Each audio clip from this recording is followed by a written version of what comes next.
नमस्कार, मैं हूं प्रदीप कुमार। आप देख रहे हैं पॉलिटिकल आइडिया। पॉलिटिकल आइडिया के आज के इस अंक में आप सभी दर्शकों का बहुत बहुत स्वागत है। मित्रों, आज हम बात कर रहे हैं बिहार विधानसभा चुनाव के संदर्भ में कांग्रेस पार्टी के बिहार में जो प्रदेश के प्रभारी हैं कृष्णा अल्लावरू के उस बयान की हम आज विश्लेषण करेंगे, जिसमें उन्होंने कहा कि बिहार में अकेले केवल मुकेश सहनी ही उप मुख्यमंत्री नहीं बनेंगे, बल्कि तेजस्वी यादव की सरकार में कुल 4 उप मुख्यमंत्री बनेंगे।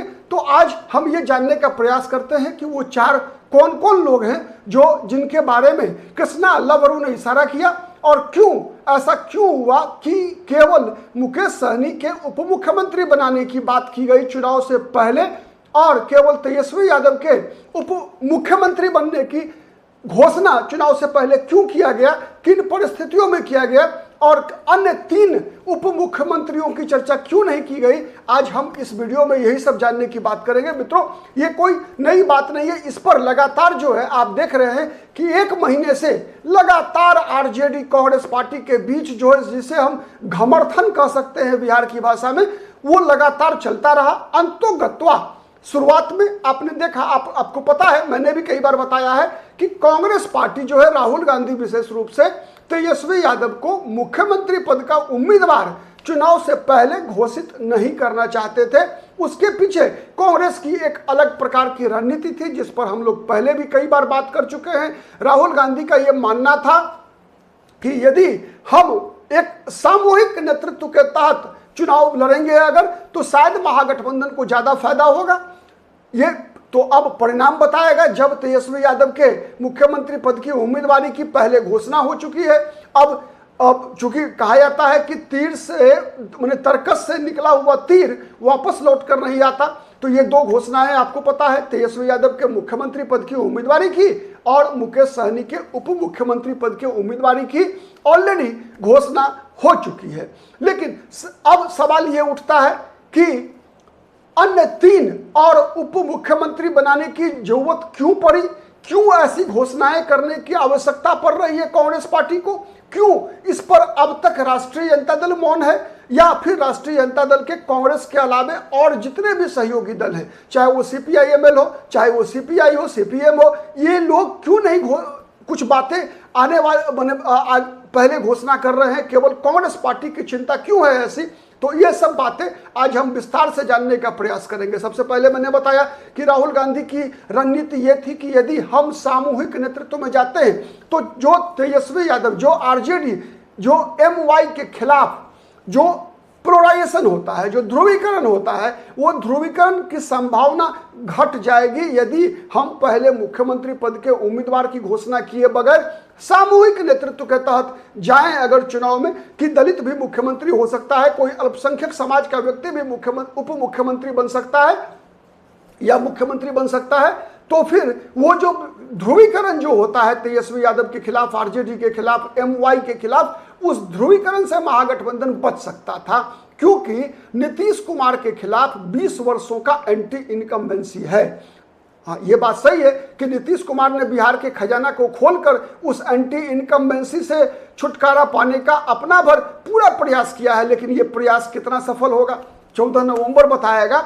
अब तो बहुत समय बचा हुआ नहीं है, अब तो मिला जुलाकर 15 दिन का समय बचा हुआ है जब बिहार में नई सरकार बनेगी।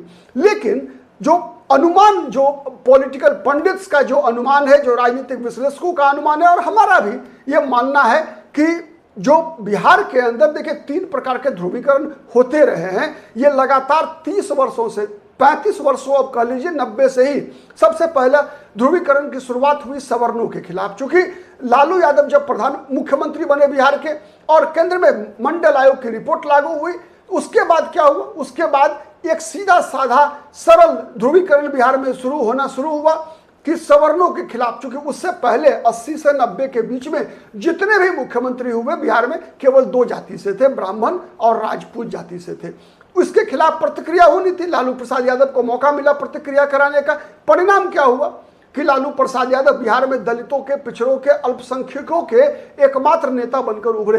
हाँ, इसमें मददगार रहा लालू प्रसाद यादव का मुसलमान वोट भी दिलाने में वो लालकृष्ण आडवाणी का सोमनाथ से अयोध्या की रथ यात्रा, जिस रथ यात्रा के दौरान आडवाणी की गिरफ्तारी के बाद लालू प्रसाद यादव अल्पसंख्यकों के भी हीरो बन गए। लेकिन धीरे धीरे जाते जाते ये लालू प्रसाद यादव का जो आधार था, जो दलित, पिछड़ा, अति पिछड़ा, महादलित, सब के सब अल्पसंख्यक, सब के सब लालू प्रसाद यादव से जुड़े थे, धीरे धीरे वो कटते गए। और कटते कटते परिणाम ऐसी स्थिति आई कि लालू प्रसाद यादव 2005 आते आते केवल एम और वाई के नेता बनकर रह गए। और उसके बाद एम वाई के खिलाफ इतनी प्रतिक्रिया हुई कि उसके बाद कभी भी आरजेडी जो है अपने पैरों पे खड़ी नहीं हो सकी। और हर चुनाव दर चुनाव आरजेडी के खिलाफ ध्रुवीकरण होता रहा, एमवाई के खिलाफ ध्रुवीकरण होता रहा। दूसरा ध्रुवीकरण इसी में से निकल कर आता है, क्योंकि वही 90 ही वह वर्ष था जब देश के अंदर राम मंदिर का आंदोलन चल रहा था। राम मंदिर के आंदोलन के बाद कहीं ना कहीं आप देखेंगे कि यह सांप्रदायिक आधार पर ध्रुवीकरण होना भी शुरू हुआ। और उसका परिणति जब चरम तब आया जब 2014 में नरेंद्र मोदी के हाथ में भारतीय जनता पार्टी का नेतृत्व आया। उसके बाद नरेंद्र मोदी इसमें काफी हद तक सफल रहे कि मुसलमानों के खिलाफ ध्रुवीकरण कराने में। और मुसलमानों के खिलाफ जब ध्रुवीकरण होना शुरू हुआ तो कई ऐसे विधानसभा क्षेत्र, लोकसभा क्षेत्र में जहां पर कि आरजेडी या किसी भी सेकुलर दल के उम्मीदवार मुसलमान हुआ करते थे, वहां पर यादव जाति भी नरेंद्र मोदी की हुंकार पर जो है वो हिंदुत्व के नाम पर वोट देना शुरू कर दिया। तो ये दूसरा तीसरा मैंने एक तरह से कह लीजिए कि आपका ध्रुवीकरण था। इन तीनों ध्रुवीकरणों से, चाहे वो ध्रुवीकरण सवर्णों के खिलाफ हो, चाहे वो ध्रुवीकरण मुसलमानों के खिलाफ हो, चाहे वो ध्रुवीकरण यादवों के खिलाफ हो, ये तीनों ध्रुवीकरण से बचने के लिए ही राहुल गांधी की यह रणनीति थी कि केवल नीतीश कुमार के एंटी इनकम्बेंसी पर ही चुनाव को लड़ा जाए। और उसमें खैर वो चीजें सफल नहीं हुआ। अब आते हैं उप मुख्यमंत्री पर। जब मुकेश सहनी के नाम की घोषणा हो गई उसके बाद से आप लगातार देख रहे हैं कि चाहे वो AIMIM हो या फिर अन्य विपक्ष के लोग जो महागठबंधन विरोधी राजनीतिक दल है, लगातार ये सवाल को हवा दे रहे हैं। AIMIM सवाल कर रही है और हवा दे रहे हैं अन्य आरजेडी और महागठबंधन के विरोधी दल कि मुसलमानों की आबादी 18%, यादवों की आबादी 13-14%, फिर भी यादव का मुख्यमंत्री है। मुकेश सहनी की जाति की आबादी 2%। मैं इसमें नहीं पढ़ रहा कि 2% है या 10% है, उसके बारे में हम अलग से चर्चा कर लेंगे, पहले भी मैंने बताई ये बातें हैं। तो ये जो लगातार नैरेटिव चलाया जा रहा है कि मुसलमानों के बीच क्या है, मुसलमानों का क्या है, नहीं है, तो इसलिए एक मुसलमान उप मुख्यमंत्री बनाने की बात लगातार कांग्रेस करती रही। कांग्रेस ने इशारा भी किया इसके बारे में। आप देख रहे हैं 5-6 महीने के अंदर कई बार कांग्रेस पार्टी ने यह इशारा किया कि बिहार में 2 नए उप मुख्यमंत्री, 2 और उप मुख्यमंत्री बनाने की बात होनी चाहिए, एक दलित और दूसरा अल्पसंख्यक समाज का। कई नाम भी आए इसमें, दलितों में राजेश राम, और पहले जो कांग्रेस में थे अब वो जदयू में चले गए हैं। पूर्व में कांग्रेस पार्टी विधायक दल के नेता रहे, प्रदेश अध्यक्ष रहे डॉक्टर अशोक कुमार राम का, और राजेश राम अभी प्रदेश अध्यक्ष है, उनका भी नाम। तो दलित उप मुख्यमंत्री के रूप में राजेश राम की चर्चा चलने लगी।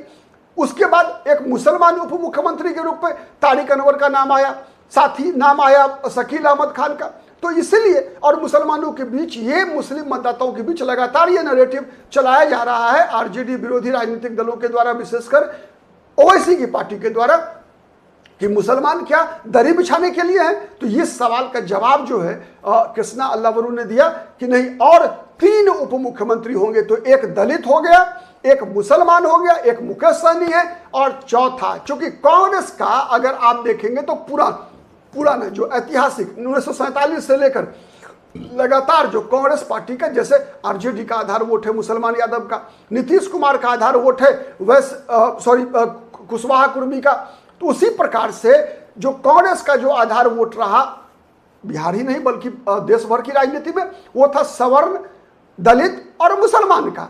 तो सवर्ण, दलित और मुसलमान के अलावे कांग्रेस की निशाने पर सवर्ण वोट बैंक भी है कि जिसे कांग्रेस वापस लाना चाहती है। क्योंकि कांग्रेस का जो पुराना आधार वोट था वो पहले कांग्रेस से छिटक कर दलित, मुसलमान जैसे आरजेडी की तरफ गया या फिर और जो समाजवादी दल थे उनके साथ गया, वैसे ही सवर्ण वोट बैंक बीजेपी के साथ गया। तो कांग्रेस को लगता है सीधा कि अपना पुराना वोट बैंक जो है वो वापस आए। इसीलिए आपने देखा कि इस बार जो विधानसभा चुनाव में टिकटों का बंटवारा भी हुआ है, तो कांग्रेस पार्टी ने 40% सीटों पर अपना उम्मीदवार सवर्ण समाज से दिया है। तो इसके पीछे यही मकसद है कि कांग्रेस पार्टी चाहती है कि मुकेश सहनी के अलावे एक दलित, एक सवर्ण और एक अल्पसंख्यक समाज का व्यक्ति उप मुख्यमंत्री बने। कुल 4 उप मुख्यमंत्री बनाने की बात की तरफ इशारा कृष्णा अल्लावरू ने किया है।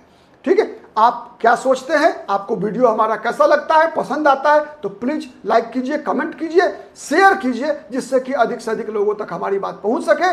अगर अब तक पॉलिटिकल आइडिया को सब्सक्राइब नहीं किया है तो प्लीज सब्सक्राइब कर लीजिए। आज के लिए इतना ही, बहुत बहुत धन्यवाद।